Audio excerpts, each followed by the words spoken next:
Hello, everybody, and welcome to another fantastic interview with a lady who I had the pleasure of meeting very recently, but in fact, I've been in touch with for quite a few years now. And as you all know, this is the podcast for neurolanguage coaching and what is language coaching. And I'm Rachel Paling, and really pleased to introduce Louise Goodman. Louise, good morning. Ciao, Rachel. I know you're very good in Italian. You're a very good Italian speaker.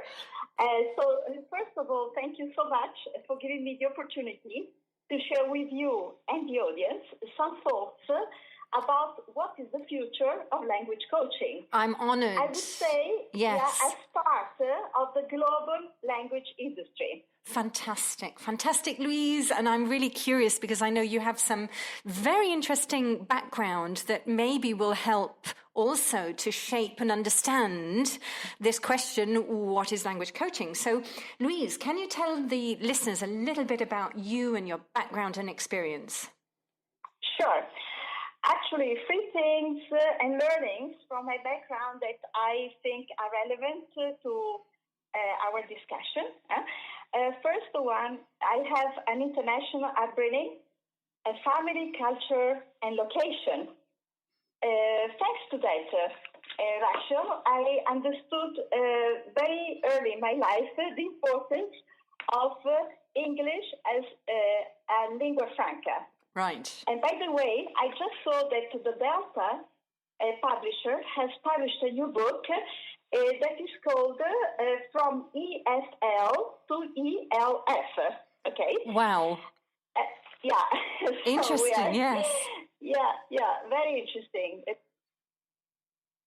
And I was brought up by an English mother, a German father in Italy, where I started my education. Mm-hmm. And a few years later, my father moved to Switzerland and married to a second wife from Austria. Wow. And I moved to the US and completed my education there with a master's degree in applied maths. Fantastic. And then I spent many years abroad. I learned the importance of this lingua franca the hard way. Because at that time, I'm talking about the early 80s, no one had a clue of what the lingua franca is. And later on, through completing the CELTA, the CERT-IBET, and the Delta, I finally got a solid theoretical foundation and all its implications for our profession. Right. Okay, so this is the first thing. The second thing, I have an industry and consulting experience. As you said, I have a bit of a different experience. And this gave me the opportunity to understand some of the key principles of marketing. For example, the importance of market trends, segmentation, and positioning. Right. Okay, and as a matter of fact, I worked in services, ICT, telecom and media, and mostly I focused on business development, marketing, and sales. And finally, I have always had a personal attitude to be a communicator. Right. I frequently helped others to communicate in English. Both during my professional life and more recently as an English, I come as a TTC, teacher, trainer, coach. Right. And for example, when I used to work for Hewlett Packard in Milano several years ago, I remember helping my colleagues who were so stressed when they had to communicate in English. Yep. From like simple emails to more, complex things like presentations and negotiation and so on. And so I understood the importance of the KISS principle. Mm-hmm. Keep it short, simple, and structured. Right. At the basics, I would say, of business communication. So, and helping out my colleagues and now my clients, to become more self-confident in communicating in business in an effortless and simple way, I naturally became business communication in English as a lingua franca expert. Wow. Wow. Honestly, Louise, what a wealth of experience. And I know I didn't realize that you had, the multicultural family aspect as well. So you've grown up with that, plus that wonderful marketing industry experience as well, and plus all that sort of experience, as you say, as a communicator and developing what is communication and in the languages. That's so important to really keep the client calm. So in all these years that you've been working with the languages, how do you think the industry has changed? Okay. So in my humble opinion, some trends are having a major impact on the language industry. For example, the simple observation that we all now refer to our profession as an industry. Yeah. And it's already a big change indeed. And so I believe that we should maybe be aware of 6 major trends. Okay. The first one is globalization and hyperconnectivity, yes, which implies an increased need for a common language, the so-called lingua franca, and the fading distinction maybe between native versus non-native speakers. Okay, this is the first one. Yeah. And the second one is corporations, old and new ventures, are having a new approach to managing size, complexity, and responsibility. And this implies pressure on management and key operational roles, maybe to achieve results quickly, right? Requiring 24/7 responses and effective communication with all cultures. Right. Okay? Yeah. Third one, I think there's a big shift from student to client-driven by individual needs and choices based on publicly available information. Our clients, they search on the web, they are influenced by words, okay? So the client is in the driving seat. Yes, absolutely. Okay? Yeah. Then fourth one, the language industry is still unregulated and serves a market which consists of clients who are mostly uneducated and undiscerning. And this implies, I think, that there is an ample room for over-promising and or under-delivering. And therefore, the TTC definitions are still very unclear to the client, maybe leaving more room for personal branding. Right. Okay? Yeah.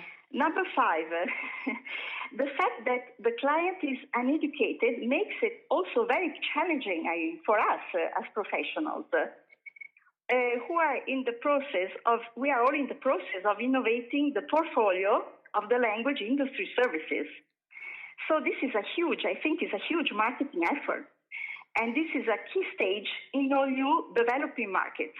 Yes. Okay, this brings me back to my corporate experience. And number 6, the role of technology, of course, impacting all segments from, I would say, general English to bespoke services. Right, yes. Wow, as I'm listening to you, I'm really, really connecting in with what you're saying, because all of those 6 points, it really is true how much the industry has changed due to all of those 6 points. So we come to this real question now. Yes. What is language coaching for you? Right. So, language coaching, this is my opinion today, follows the trends of the professional services industry in general. Okay? Yes. So what do I mean by this? Clients, our clients, corporations or individuals, are looking for bespoke solutions. Yeah. Addressing the following, I would say, first of all, personal motivation. Mm-hmm. Secondly, self-confidence.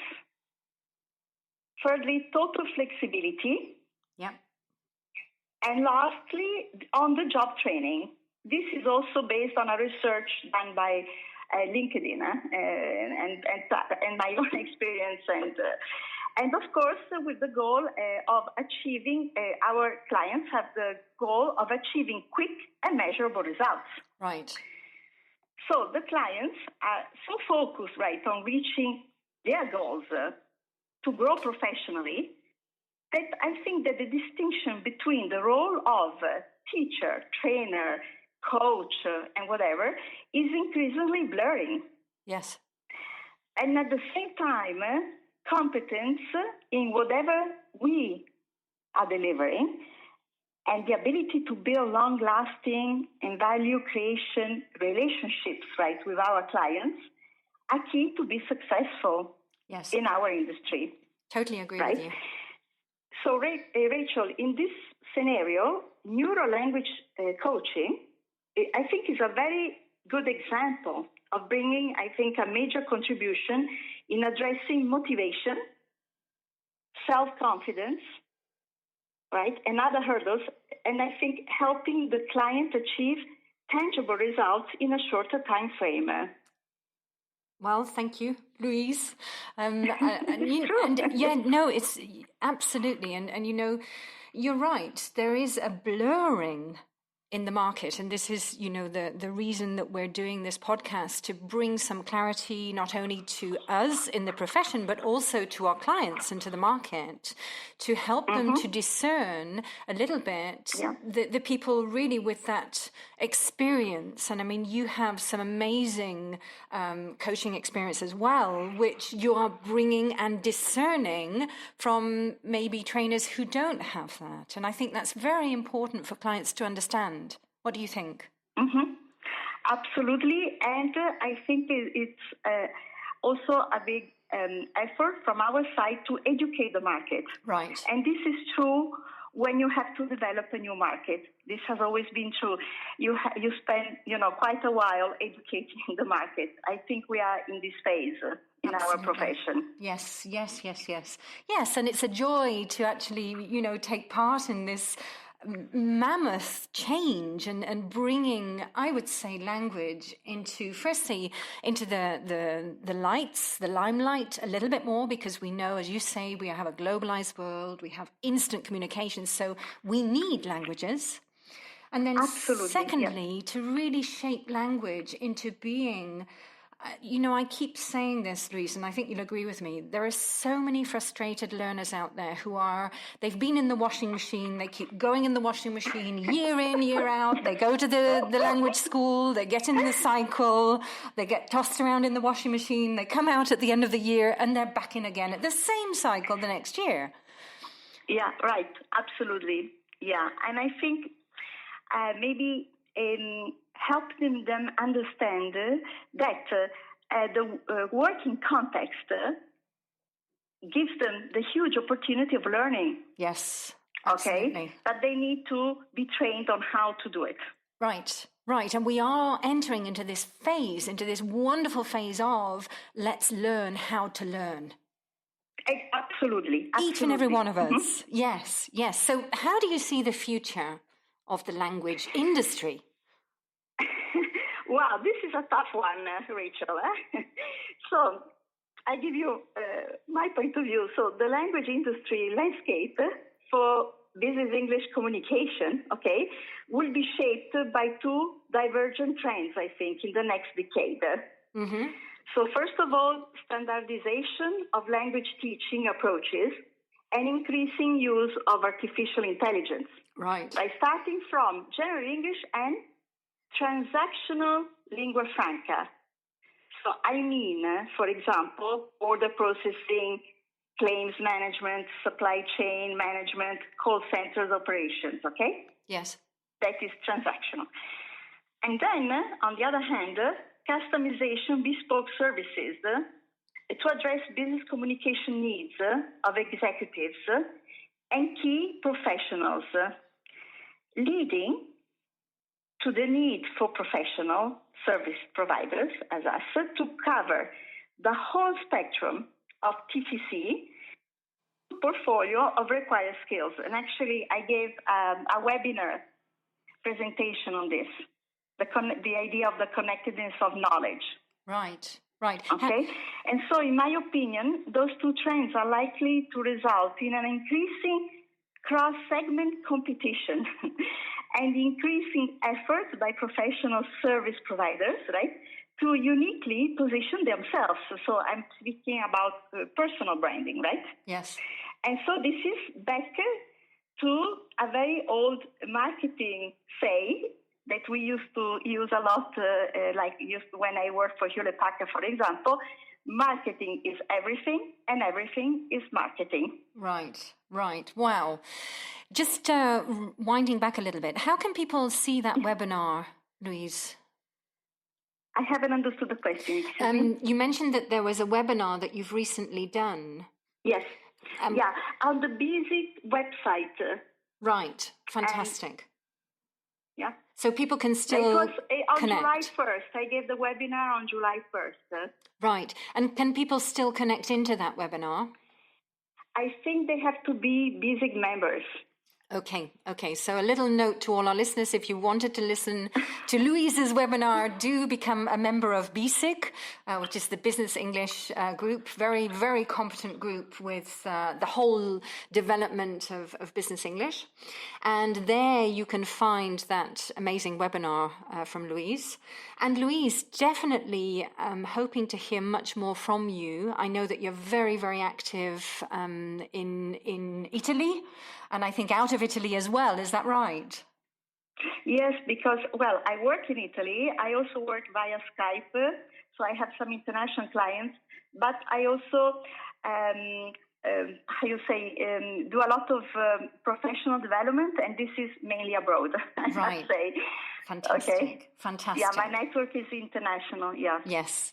Well, I'm so grateful to you today because, this angle from the marketing side, I think it's something that, teachers, trainers and coaches, we're not really marketeers. And to hear that from you is fantastic because it gives us a little bit of food for thought. And I do agree with everything that you've said. It's really the honest panorama of where we are today. So, Louise, ti ringrazio tanto. Grazie a te, cara.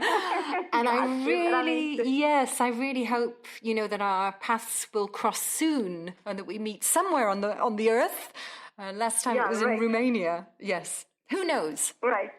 Who knows? You never know. Right. Yes. Okay. And thank you for the opportunity because it's an extremely interesting topic, really. Congratulations for selecting this topic. Well, thank you. I think, where we were in Romania, at the conference, the BESIG conference, we also experienced that sort of dilemma from trainers and educators there who have this dilemma of what is language coaching? Absolutely. And Rachel, one last thing. I never thought, really, I would need to use so much my marketing background in language, in the language industry, I must say.